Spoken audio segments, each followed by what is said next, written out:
அனைவருக்கும் டிவைன் ஹீலர்ஜி மற்றும் Reiki tantric master அன்பு வணக்கம். இன்றைக்கி நம்ம பார்க்குறது அஞ்சன கற்களினுடைய சக்திகளை, அதனுடைய பரிமாற்றங்கள், அதனுடைய பயன்களை இதில் பார்க்க போகிறோம். அஞ்சன கற்கள் இயற்கையாகவே மகா சக்தி வாய்ந்த பொருள்கள். இதை நம்முடைய முன்னோர்கள் அஞ்சன கற்களை நடப்பு பயன்பாட்டில் வீட்டு கலையில் வாஸ்து பரிகார கல்லாக இதை பயன்படுத்தியிருக்கிறார்கள். யோக மையங்களில் இதனை தியான கல்லாக வைத்திருக்கிறார்கள். கடைகளை திறக்கும் முன்னர் வைக்கும் பரிகார கல்லாக இதை வைத்திருக்கிறார்கள். தொழில் முன்னேற்றத்துக்கான மேஜில் வைக்குவார்கள். மேஜைக்கு கீழ் வைக்க சுமூகத்தன்மை வரும். மனை வீட்டு வாசலில் வைக்கும் நவகிரக பரிகாரம் இது. பள்ளி மாணவர்களுக்கு நினைவாற்றலுக்காக பரிந்துரை செய்யப்படுகிறது. பெண்கள் பிரசவ சக்திக்கு வைக்கப்படுகிறது. இது புத்திசாலித்தனத்தை உருவாக்கும் பரிகாரக்கல் அப்படின்னு சொல்லிட்டு சொல்லப்படுது. இது ஆன்மீகத்தில் இப்படி சொன்னால் கூட இதை நம்ம அறிவியல் பூர்வமாக என்ன சொல்லுதுன்னு பார்ப்போம். இதுக்கு பேர் அறிவியலில் கெமிஸ்ட்ரி நேம் ஆன்டிமனி அப்படின்னு பேர். இது எதுக்கு பயன்படுது அப்படின்னு சொன்னால், உலோகங்களுடைய கடினத்தன்மைக்காக, ஈயம், செம்பு, பித்தளை, தகடம் இதுகளுக்கெல்லாம் கடினத்தன்மை உருவாக்குறதுக்காக பயன்படுத்தப்படுது. மேலும் இதனுடைய அணு சம்பந்தப்பட்ட விஷயங்களை பார்க்கும்போது ஒரே எண்ணிக்கையான புரோட்டான்களை வச்சுருக்கு, வேறுபட்ட நியூட்ரான்களை வச்சுருக்கு. அதனால் இது பேர் ஐசோடோப்பு அப்படின்னு பேர். ஒரு சில வித்தியாசமான உலோகங்களை தான் ஐசோடோப் அப்படின்வாங்க. அதனால் இது ஒரு ஐசோடோப்பாக செயல்படுது. இதனுடைய அணு எண் 51, அணு எடை 121. இது செமி மெட்டல் அப்படின்னு இதுக்கு பேர். இது அரை உலோகம் அப்படின்ட்டு சீக்கிரமாக உடையக்கூடிய தன்மை கொண்டது. மேலும் இது அணு உலைகளில் இதை பயன்படுத்துகிறாங்க. அணு உலைகளில் பாதுகாப்புக்காக இதை பயன்படுத்துகிறாங்க. இது மட்டும் இல்லாமல் இதை கதிரியக்கம், கதிர்வீச்சு, மருத்துவ கதிர்வீச்சில் அந்த அஞ்சனக்கல்லை பயன்படுத்துகிறாங்க. அப்போ இதிலிருந்தே நமக்கு தெரியுது இது ஆன்மீகத்தில் பயன்படுறது மட்டும் இல்லாமல் அறிவியலும் அதே தன்மைகளுக்காக தான் பயன்படுது அப்படின்ட்டு. இந்த அஞ்சனக்கற்கள் மந்திர, எந்திர, தந்திர பயன்பாட்டில் அதிகப்படியாக பயன்படுத்தப்படுகிறது. பல மந்திரங்களின் கருப்பு அஞ்சனம் இதுக்கு செய்வதற்காக இதை அஞ்சனக்கல்லை பயன்படுத்துகிறாங்க.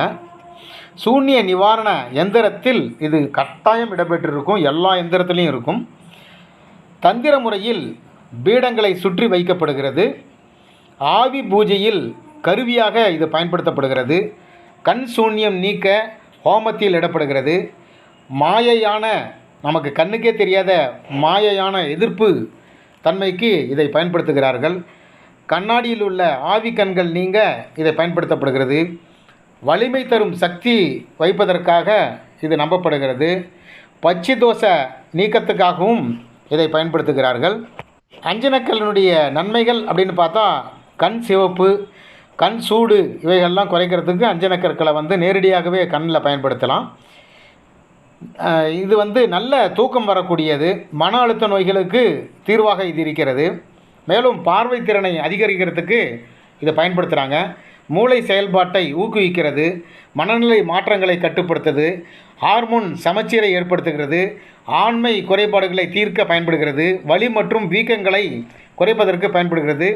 தலையில் வைத்தால் தலையழுக்கு, அந்த பொடுகுகளெல்லாம் போகும் அப்படின்னு சொல்லிட்டு நிவாரணம் அப்படின்னு சொல்லியிருக்கிறாங்க.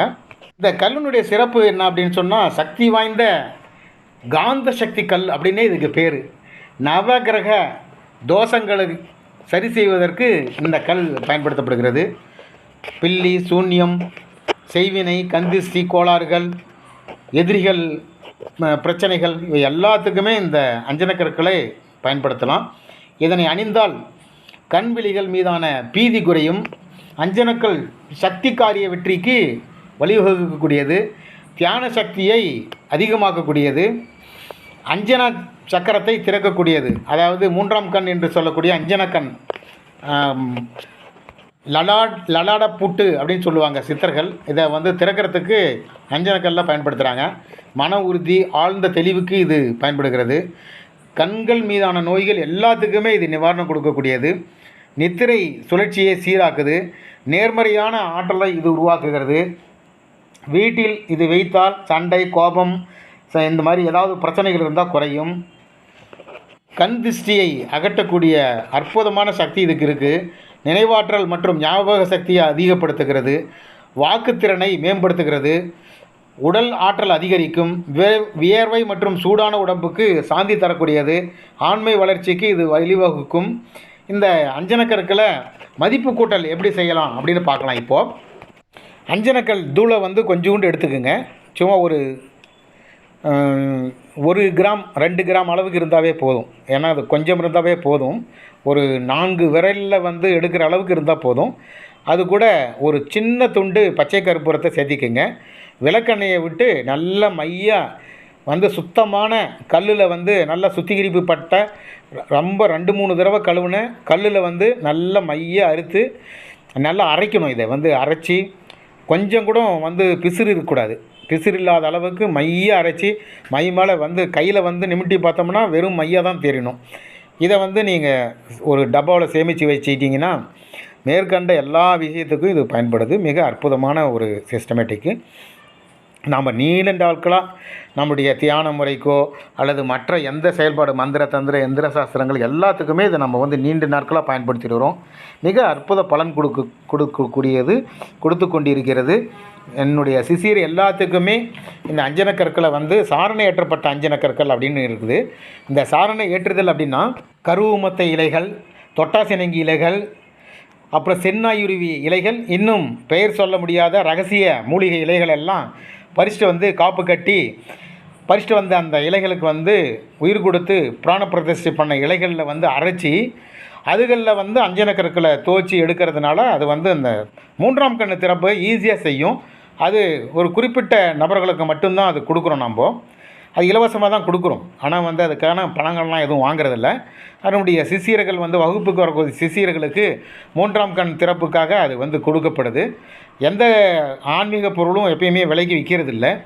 அந்த வகையில் இந்த அஞ்சனக்கற்கள் பால் வந்து நம்ம விலைக்கு தான் வாங்கி கொடுக்குறோம். அது ரொம்ப அற்புதமாக மெடிடேஷன் பண்ணும்போது நம்ம தலைக்கு மேலே இந்த அஞ்சனக்கல் பால் ஒரு பந்து வடிவில் இருக்கக்கூடிய அஞ்சனக்கல் பால் மிக அற்புதமாக வேலை செய்யக்கூடியது. இந்த மாதிரி அஞ்சனக்கற்கள் மிக அபரீதமான வேலை செய்யக்கூடியது.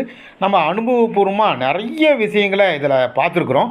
என்ன காரணம் அப்படின்னு சொன்னால், இஸ்லாத்தில் வந்து முகமது நபி அவர்கள் வந்து மசூதியில் தொழுகை செய்யும்போது கட்டாயம் இந்த சுர்மா என்று சொல்லக்கூடிய இந்த அஞ்சனக்கற்களை நீங்கள் பயன்படுத்துறது நல்லது அப்படின்னு சொல்லியிருக்கிறாங்க.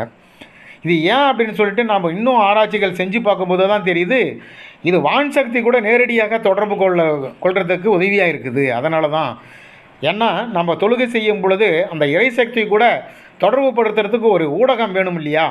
இதை வந்து அவர் தெரிஞ்சு வச்சுருந்ததுனால தான் இதை சொல்லியிருக்கிறாரு அப்படின்ட்டு அப்புறம் தான் சித்தர்களுடைய வாக்கு சிவன் வாக்கு அப்படின்னு சொல்லுவாங்க. அதாவது ஒரு விஷயத்தை சித்தர்கள் சொன்னாங்கன்னா, யோகிகளோ மகான்களோ ஏதாவது ஒரு விஷயத்தை சொன்னாங்கன்னா அதில் பின் அர்த்தங்கள் நிறைய இருக்கும்.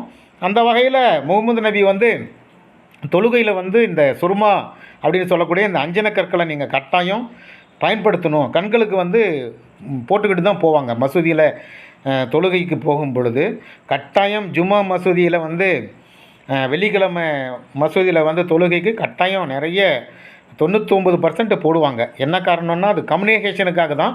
ஆனால் அது யாருக்கும் இந்த விளக்கம் அப்படின்னு சொல்லாமல் தான் அதை வந்து போடணும் அப்படின்னு சொல்லியிருக்கிறாரு.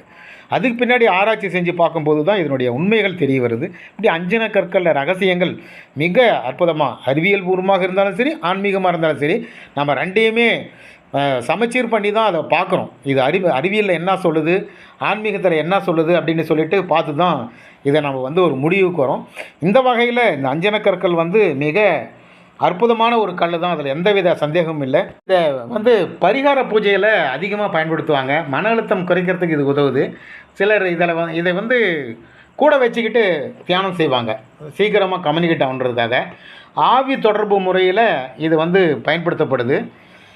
ஒரு கடினமான பரிகார கல் என்று நாம் ஆச்சரியப்படக்கூடிய அளவுக்கு இது மிக அற்புதமான வேலை செய்யக்கூடியது. துரதிர்ஷ்ட சக்திகளை அகற்றக்கூடிய மிக அற்புதமான பாசிட்டிவ் எனர்ஜி திங்ஸ் அப்படின்னு சொன்னால் ஒரு முதல் நிலை இருக்கிறது இந்த அஞ்சனக்கற்கள் தான் என்று சொல்லி இந்த பதிவினை நாம் நிறைவு செய்கிறோம். இந்த பதிவு பிடித்திருந்தால் சப்ஸ்கிரைப் மற்றும் ஷேர் செய்யவும். நன்றி, வணக்கம்.